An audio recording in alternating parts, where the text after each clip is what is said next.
인천국제공항으로 가기 위해 비행기에 발을 들인 한 외국인 여성이 있습니다. 하지만 얼마 뒤 그 여성은 의식을 잃은 채 몸을 부들부들 떨고 있었고 그 주변으로 사람들이 모여들었는데요. 그러나 그녀가 눈을 뜬 곳은 한 격리실이었고 그곳에서 끔찍한 일들을 경험하게 되었다고 합니다. 한국으로 가는 모든 상황들이 원망스러웠고 나중에는 한 한국인 학생과 연락처까지 주고받았다고 하는데요. 대체 이 여성에게 무슨 일이 있었기에 이런 이해하기 어려운 상황들을 만나게 된 것일까요? 오늘 사연 시작합니다. 안녕하세요. 저는 싱가포르에서 의류 디자이너로 일하고 있는 20대 후반 여자 니나 닉슨이라고 합니다. 저는 원래 프리랜서 디자이너로 일하고 있었는데 제 포트폴리오를 관심 깊게 본 회사에게 스카우트 됐어요. 게다가 이 회사에 들어오면 제 팀도 꾸릴 수 있도록 도와준다 하더라고요. 그런데 입사 후에도 자꾸만 팀 구성이 미뤄졌습니다. 20대 후반에 팀장이라는 직책을 단다는 게 흔한 일은 아니기 때문에 기다렸어요. 기뻐하시던 부모님의 모습이 자꾸만 눈앞에 아른거렸거든요. 저는 더 이상 참지 않았고 회사에 정식으로 항의했습니다. 이런 식으로 약속을 지키지 않는다면 그냥 회사를 그만두겠다고요. 그런데 저를 스카우트했던 인사 담당자는 무척 당황해하며 상황을 구구절절 설명하기 시작했습니다. 니나 씨, 기다리게 해서 미안해요. 그런데 우리가 새로운 팀을 만드는데 브레이크가 걸렸어요. 오랫동안 준비해온 한국 회사와의 협업이 결정이 됐는데 그 일을 할 팀을 만드는 게 우선이거든요. 이 말을 듣는데 기가 차더라고요. 한국 회사가 뭐, 한국 회사랑 일할 팀은 대충 꾸리면 되는 거 아닌가? 이 정도 규모 되는 회사에서 인력 보충하는 게 무슨 큰 문제라고 라는 생각도 들었죠. 저는 한국 담당 부서를 꾸리는데 왜 이렇게 오랜 시간이 걸리냐고 물었습니다. 그러자 생각하지도 못했던 얘기를 하더라고요. 아무나 쓸 수는 없잖아요. 저는 흠칫 당황했어요. 이 말을 하는 직원의 태도가 마치 한국을 프랑스나 이탈리아의 명품 브랜드를 대하는 듯 했거든요. 저는 주로 유럽 국가를 대상으로 디자인을 하고 비즈니스를 해왔기 때문에 한국은 잘 몰랐습니다. 그래서 순간 궁금증이 생겼어요. 대체 어떤 나라이길래 그러지? 한국의 패션 시장이 그렇게 컸나? 하지만 이 궁금증은 그다지 오래가지 않았습니다. 저는 제 팀을 꾸리는 게 제일 중요했으니까요. 이렇다 보니 인사 담당자에게 제안받은 한국행이 달갑게 느껴질 리가 없었습니다. 제가 왜 한국을 가요? 저는 제 팀을 원하는 거라니까요. 그러자 인사 담당자가 사정사정을 하더라고요. 이게 계속 미뤄지면 니나 씨 팀을 만드는 게 더 오래 걸릴 거예요. 한국 회사와의 협업은 저희 회사의 사활이 걸린 문제입니다. 그래서 경영진들이 한국 관련 이슈를 해결하기 전까진 아무것도 할 생각하지 말라고 하는 거예요. 저는 깜짝 놀랐어요. 회사가 이 정도까지 신경 쓰고 있는지 몰랐거든요. 한국의 패션 업계는 계속 발전하고 있어요. 니나 씨가 가면 배우는 게 많을 거예요. 아시아의 패션을 선두하고 있는 곳이니까 분명 견문이 넓어질 겁니다. 그리고 회사가 니나 씨에게 걸고 있는 기대가 커요. 만약에 이번 일이 잘 풀리면 니나 씨에게 전폭적인 지지를 해줄 겁니다. 솔직히 혹할 만한 얘기였습니다. 그런데 저는 결정을 미룰 수밖에 없었어요. 저는 해외로 나가는 걸 극도로 꺼려 하거든요. 정확히 표현하자면 두려워하는 게 맞겠네요. 저는 가족도 없이 홀로 떠난 외국에서 크나큰 트라우마를 겪었거든요. 저는 고등학생의 나이로 부모님 없이 홀로 프랑스로 떠났습니다. 패션에 대한 열정 하나뿐이었어요. 그런데 프랑스는 제 상상과 전혀 다른 나라였습니다. 소매치기는 일상이어서 예쁜 가방, 액세서리는 꿈도 못 꿨고 싱가포르에서보다 더 후줄근한 모습으로 다녀야 했어요. 예쁘게 하고 다니면 소매치기의 표적이 되니까요. 또 외모부터 프랑스 사람이 아니다 보니 집 앞 빵집에서조차도 바가지를 씌웠습니다. 멀쩡히 가격표가 붙여 있는데도 5배는 기본으로 뻥튀기를 시켰죠. 그게 원래 가격이 아니라는 걸 프랑스에서 산지 3개월 만에 알았어요. 게다가 위험한 일도 많이 당했습니다. 도둑질도 당했고 하다못해 강도가 집에 쳐들어와서 생명의 위협을 받은 적도 있어요.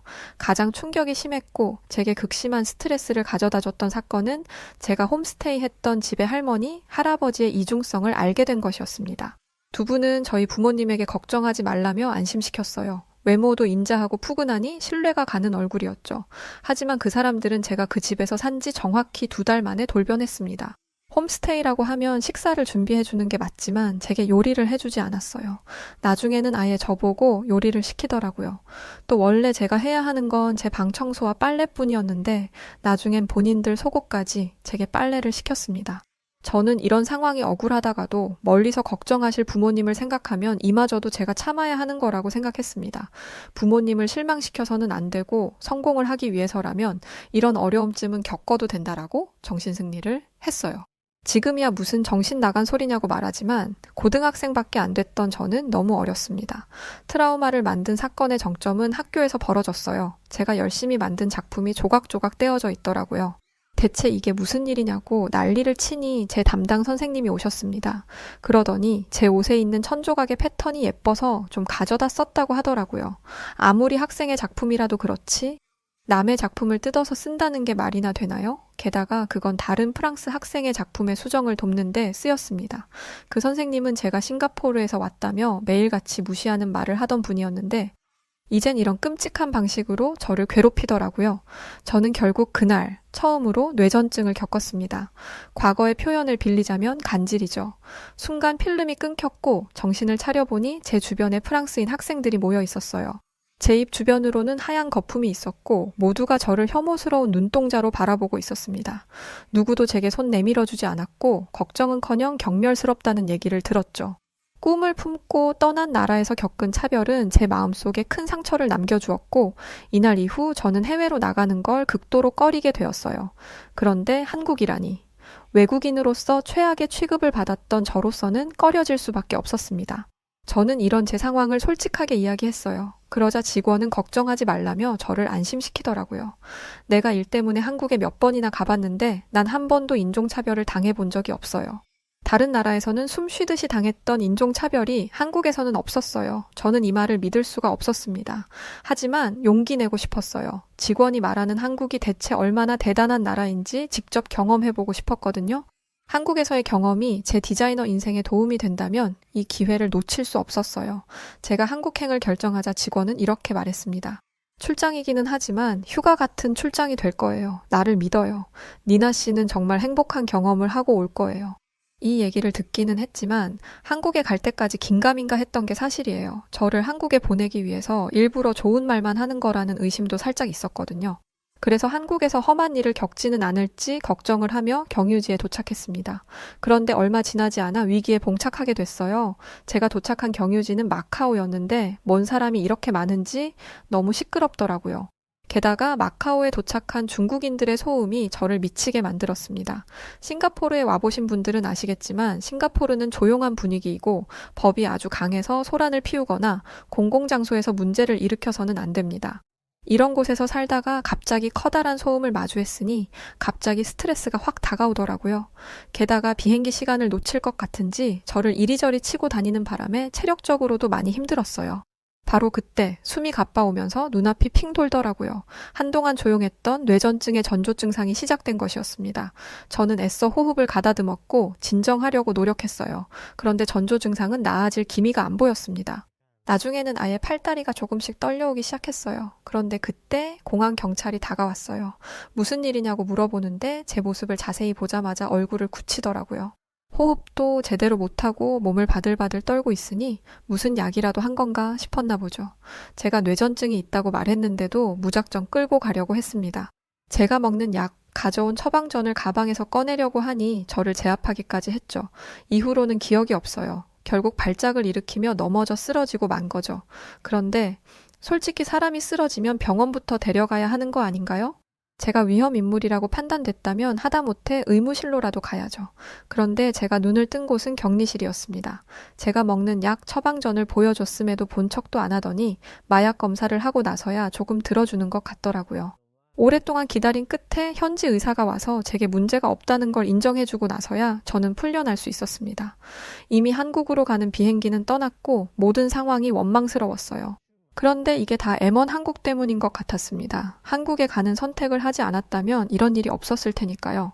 내가 한국에 간다고만 안 했어도 재수가 없어도 없으려니 첫 단추가 이렇게 엉망인데 한국에서의 생활은 더 엉망이겠지?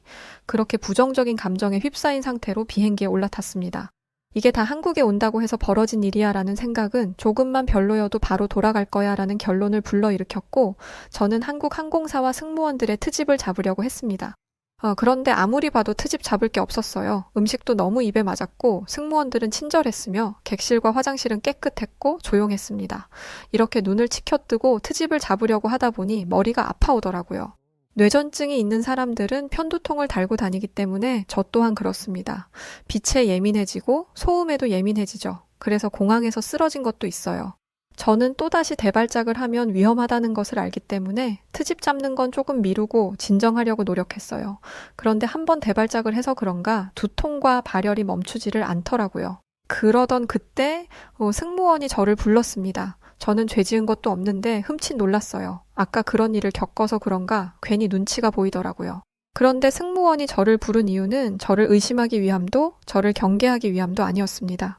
승무원은 제 눈높이에 맞추어 무릎을 굽히더니 조용히 물었어요. 혹시 어디 아프신가요? 평소에 저라면 괜찮아요 라고 말했을 텐데 그때는 너무 힘들어서 말을 하게 되더라고요. 그러자 승무원은 비상약을 가져다 드리겠습니다. 잠시만 기다려주세요 라고 말하며 자리를 떠났어요. 그런데 이건 대발작 이후에 있는 후유증이기 때문에 편안한 상태에서 쉬는 게 제일 중요합니다. 약이 큰 효과는 없을 거예요. 그래서 저는 승무원에게 찾아가 제게 어떤 일이 있었는지 말했고 그냥 편안한 상태에서 조용히 쉬다 보면 괜찮을 것 같다 말했습니다. 그러자 승무원은 깜짝 놀라며 그런 일이 있었다는 걸 알았다면 더 빠르게 조치했을 거라고 하더라고요. 조치? 무슨 조치? 라고 생각하며 승무원을 바라보고 있는데 승무원은 저를 업그레이드된 좌석으로 안내했습니다. 그러면서 따뜻한 차와 푹신한 담요를 가져다 주었죠. 이러지 않아도 된다고 극구 거절했으나 승무원은 자기 가족 중에도 뇌전증을 앓고 있는 사람이 있다며 제게 편안한 자리를 주었어요. 마카오에서 겪었던 것과는 차원이 다른 친절에 놀랐던 것도 잠시 더 놀라운 일이 벌어졌습니다. 그건 바로 제 옆자리에 앉아있던 승객이 제 짐을 가지고 제 좌석으로 온 것이었어요. 내가 자리를 옮긴 걸 알고 직접 짐을 챙겨준 거죠. 제가 승무원에게 자리를 거절했을 때는 다른 승객들의 시선을 의식한 것도 있었습니다. 만약 제가 몸이 안 좋다는 이유로 훨씬 비싼 좌석에 앉게 된다면 다른 사람들 입장에서는 짜증나는 일이잖아요. 그래서 거절한 거였는데 제 옆자리에 앉아있던 사람은 승무원에게 항의하기는커녕 몸이 아픈 저를 배려해서 짐까지 옮겨주더라고요. 알고 보니 제가 몸이 아픈 것 같다는 걸 말해준 사람도 옆자리 승객이었습니다.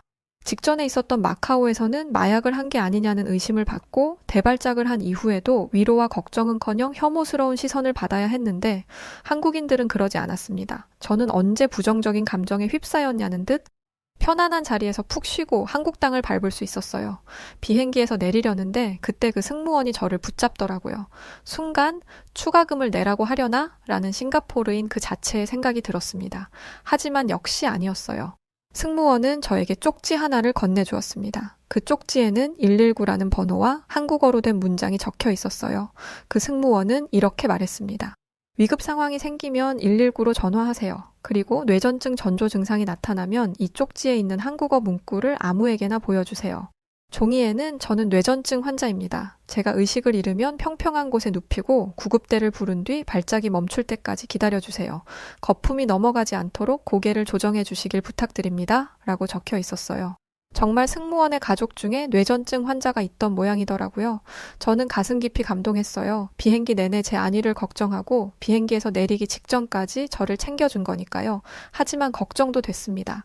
이걸 보여준다고 해서 한국인들이 저를 도와줄 거란 보장은 없으니까요.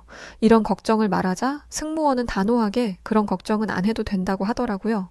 걱정하지 마세요. 길 가던 초등학생에게 보여줘도 도와줄 거예요. 그러니까 그건 걱정 마시고 위험한 상황이 생기면 꼭 도움을 요청하세요.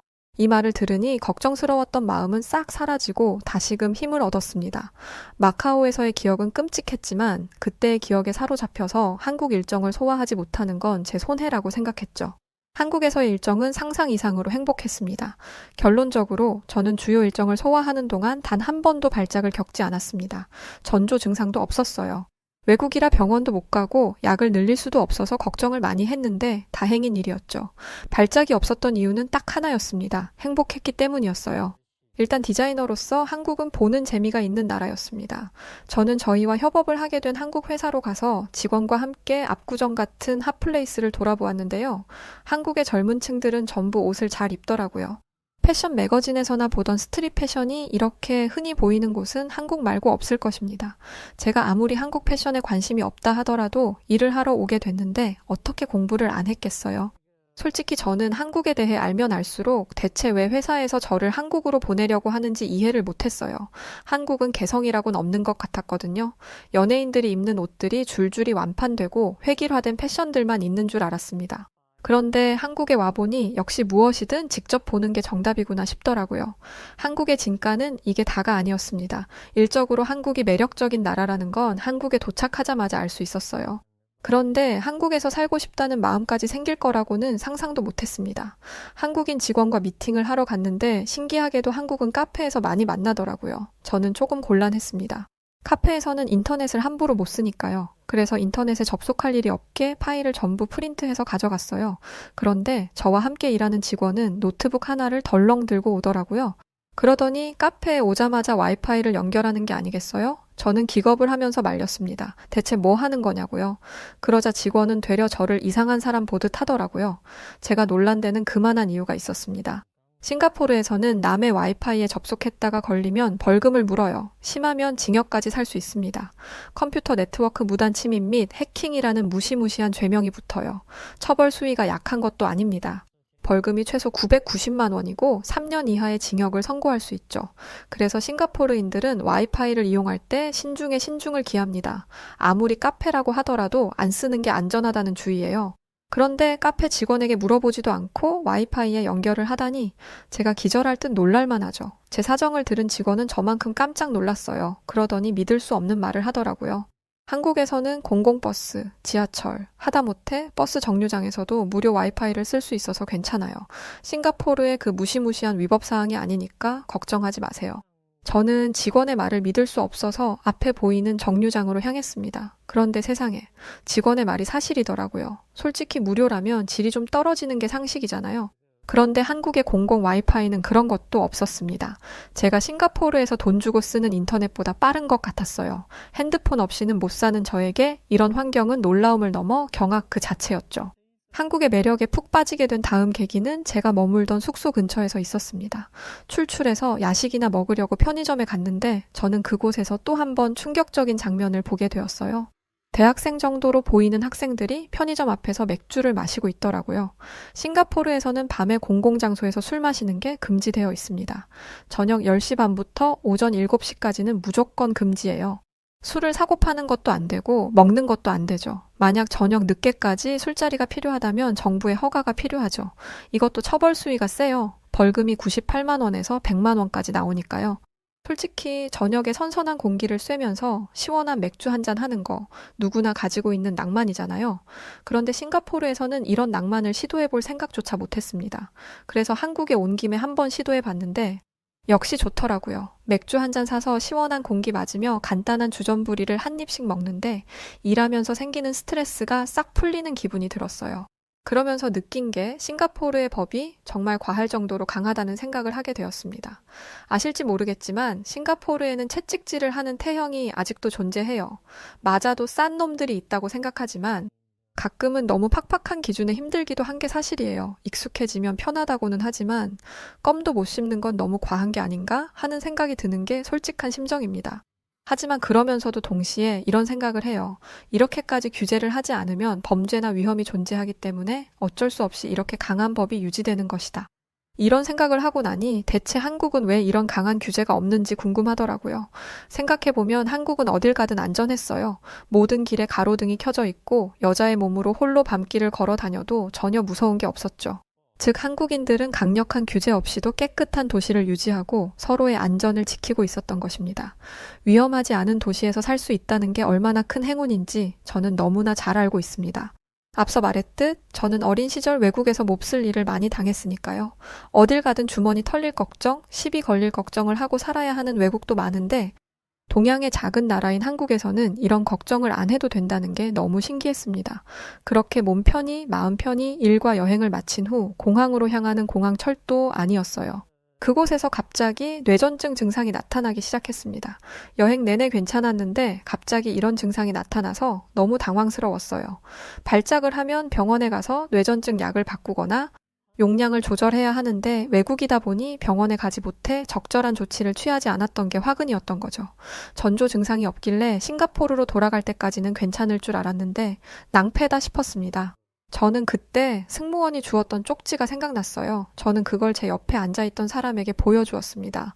그리고 그대로 의식을 잃었어요. 대발작이 시작되면 그 당시의 상황이 생각나지 않습니다. 의식을 잃고 거품을 문 채 몸을 벌벌 떨고만 있는 거죠. 그렇게 발작이 30분 이상이 지속되면 병원에 가야 하는데 다행히 그 정도는 아니었나 봐요. 눈을 뜨니 저는 여전히 달리고 있는 열차 안이었고 제 곁에는 몇 명의 사람이 남아 있었습니다. 그런데 제가 쪽지를 보여준 사람이 없는 거예요. 알고 보니 그 사람은 쪽지를 보자마자 같은 칸에 있는 사람들에게 의료업계에 종사하는 사람이나 뇌전증을 잘 아는 사람이 있는지 물었다고 합니다. 아주 다행히 의료업계 종사자가 있었고 그 사람에게 응급처치를 맡긴 후 자리를 떠났다고 해요.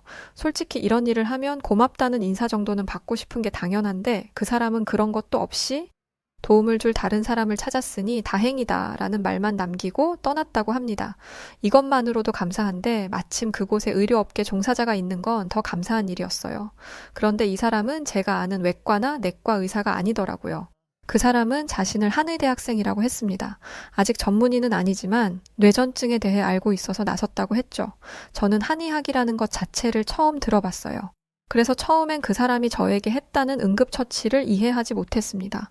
무슨 혈자리를 자극해서 의식을 회복할 수 있도록 돕는다는 건데 마치 마법처럼 사람의 혈과 기를 뚫는다는 게 신기하더라고요. 나중에 와서 찾아본 건데 실제로 저와 같은 사람을 한의학으로 진정시킨 뉴스 기사가 남아있더라고요. 이 얘기를 들으면서 제 주변을 둘러보았는데 모든 위험한 물건이 치워져 있었습니다. 영무원과 승객들이 힘을 합쳐서 무겁고 위험할 수 있는 걸 다 치워준 것이었죠. 그리고 저를 직접 옮겨서 자신들이 벗어둔 외투 위에 올려두기까지 했습니다. 처음 보는 사람을 위해서 자기 겉옷을 바닥에 깔아주는 게 얼마나 어려운 일인지 다들 아실 거라고 생각해요. 게다가 신발까지 신은 상태로 몸을 떨고 입에서는 거품이 나오니 더러워질 게 뻔했습니다. 그럼에도 불구하고 제가 차가운 데서 고통받지 않도록 도와준 것이었어요. 외국에 나와서는 끔찍한 일들만 있었고 외국인들에게 무시만 당했던 제가 이런 따뜻한 관심과 위로를 받다니 감격스러웠고 또한 감사했습니다. 정말 한국에 와서 살고 싶었어요. 제가 울고 있으니 승객들은 혹시 어디가 더 아픈 거냐면서 진심으로 저를 걱정해 주었습니다. 저는 아니라고 저를 도와줘서 감사한 마음에 우는 거라고 말했습니다. 그런데 저를 도와주었던 한의대 학생은 그 말이 잘 믿어지지 않았나 봐요. 대발작 이후에는 회복하는데 시간이 걸린다며 직접 저와 공항에 가주었습니다. 본인은 2터미널, 저는 1터미널이었는데 저를 위해서 굳이 1터미널까지 와주었어요. 게다가 제 짐까지 들어주었죠. 그러면서도 자신이 아직 완전한 의사가 아니라서 이것밖에 조치를 못 취하는 게 아쉽고 미안하다고 하는 거예요. 저는 이것만으로도 충분하다고 말했지만 그 학생은 제가 쓰러진 상황에서 무기력함을 느꼈던 것 같습니다. 자신이 좀 더 전문적인 사람이었다면 빠르게 제 발작을 진정시킬 수 있었을 거라면서요. 사실 뇌전증 발작은 발작을 하는 시간이 길어질수록 뇌에 무리가 가거든요. 저는 이런 상황에서 예비의료 업계 종사자로서 책임감을 느끼는 모습에 깊은 감명을 받았습니다. 그리고 나도 내 일에 이런 열정을 가지고 있는가 라고 스스로를 점검했죠. 이 학생과의 만남은 제 커리어에도 큰 영향을 주었어요. 다시금 힘을 내서 일을 하게 되는 원동력이 되었죠. 그리고 그 학생에게 당신은 정말 좋은 의사가 될 거라며 응원하는 것도 잊지 않았습니다. 그리고 제가 만든 옷을 가장 먼저 선물로 주겠다는 약속을 하며 연락처를 주고받았습니다. 그렇게 싱가포르로 돌아와 저는 한국과의 비즈니스를 도맡아 하는 팀장이 되었어요. 한국 가기 싫어하지 않았냐라고 하던 사람들은 제 변심에 놀라움을 금치 못했죠. 그리고 얼마 전 처음으로 나온 옷을 그 학생에게 보내주었습니다. 제가 만든 옷을 입고 실습을 나간다는 말을 들으니 디자이너로서 뿌듯하더라고요. 내가 이러려고 이 일을 시작했지라는 생각도 들면서요. 저는 이번에 컬렉션을 발표하면서 한국에 방문했었습니다. 그때 혹시나 하는 마음에 한국에 있는 유명 대학병원에 가서 뇌전증 전문의를 만났어요. 알고 보니 제가 먹던 약이 저에게 맞는 약이 아니었고 용량 조절도 필요한 상황이더라고요. 이 정도 약으로 지금까지 버틴 게 용하다고 말하는데 이제라도 제대로 된 병원을 찾아와서 다행이라는 생각이 들었습니다. 현재 저는 싱가포르에서 열심히 일하고 있어요. 한국에서의 우연한 만남이 저에게 새로운 영감을 주고 잃어버렸던 열정을 되찾아 주었습니다. 또 오랫동안 고생했던 트라우마도 극복할 수 있었어요. 덕분에 엄두도 못 냈던 미국 출장도 다녀왔죠. 한국을 만나지 못했더라면 불가능했을 일입니다. 저에게 새로운 인생을 살 기회를 선물해준 한국과 한국에서 만난 모든 인연들에게 감사한 마음을 안고 살아가고 있습니다. 한국의 사람들, 그리고 한국의 친절과 배려, 인품, 도덕의식, 투철했던 직업의식과 신선한 공기를 마시며 마실 수 있었던 맥주 한 모금이 더 없이 생각나는 오늘입니다.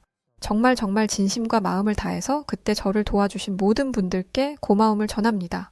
그리고 한국인 모든 분들 감사합니다. 네, 오늘 사연은 여기까지입니다. 한국에 오기까지 뇌전증으로 고생을 많이 하셨었네요. 그런데 한국에서 이런 뜻깊은 경험을 하게 되셨다니 한국인 중에 한 사람으로서 매우 감사한 일이네요. 사연 보내주신 니나 닉슨 씨 정말 고맙습니다. 그리고 멋진 시민의식으로 친절과 배려를 보여준 우리 한국인 분들 모두 존경합니다. 자, 그럼 오늘 사연 어떻게 들으셨나요? 오늘 사연을 재밌고 즐겁게 들으셨다면 아시죠? 구독, 좋아요, 알림 설정 부탁드리고요. 그럼 지금까지 사연을 읽어드렸던 여우튜브 송은지였습니다. 저는 더 좋은 영상으로 다시 찾아뵐 것을 약속드리고요. 영상 끝까지 시청해주셔서 감사합니다. 그리고 우리 구독자 모든 분들 사랑합니다. 당신만의 여우튜브